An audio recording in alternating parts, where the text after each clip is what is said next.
तो आज हम एक बहुत खास विवरण पर नजर डाल रहे हैं। शीर्षक है बाबा प्रेमानंद महाराज की प्रेरणादायक कथा। ये हमें उनके जीवन के एक बहुत ही दिलचस्प सफर पर ले जाता है।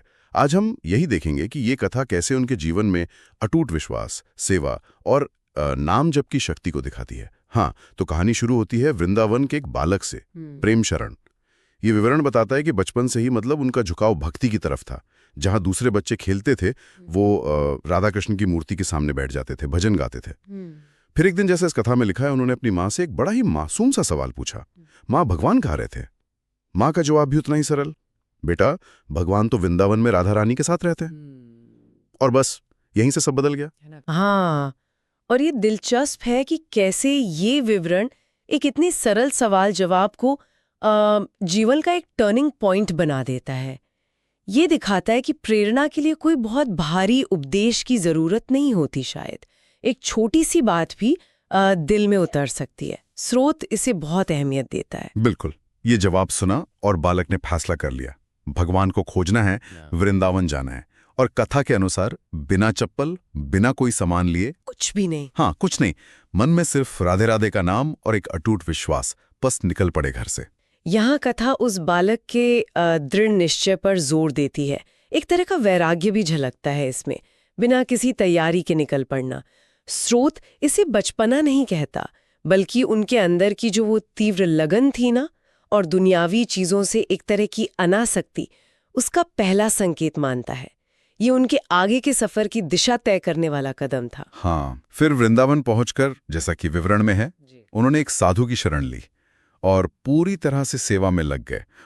गौशाला की देखभाल करना, आश्रम की सफाई, जरूरतमंदों की मदद करना, और इन सब के बीच हर पल होठों पर राधा रानी का नाम। कथा कहती है कि उनका ये निश्चल सेवा भाव देखकर वहां के संत भी उनसे बड़े प्रभावित हुए। हाँ, और ये जो सेवा वाली बात है ना, विवरण इसे सिर्फ काम की तरह नहीं दिखाता। इसे भक्ति की साधना का, मन को साफ करने का एक अहम तरीका बताया गया है। कथा इस बात को रेखांकित करती है कि कैसे ये निस्वार्थ सेवा उनके आध्यात्मिक विकास की नींव बनी। ये सिर्फ एक पड़ाव नहीं था, ये खुद में एक साधना थी। सही कहा। और इसी सेवा और नाम जप के रास्ते पर चलते हुए कई सालों की कठोर तपस्या के बाद, जैसा कि स्रोत बताता है, प्रेम शरण को आत्मज्ञान और भक्ति की वो ऊंचाई हासिल हुई, और यहीं से वो बालक दुनिया में बाबा प्रेमानंद महाराज के नाम से जाने गए। विवरण उनके इस बदले हुए रूप को बड़े अच्छे से दिखाता है कि उनका मन हमेशा राधा कृष्ण की लीलाओं में ही डूबा रहता था। उनकी वाणी में वो मिठास, वो पवित्रता थी कि सुनने वालों के दिल भी भक्ति से भर जाते थे।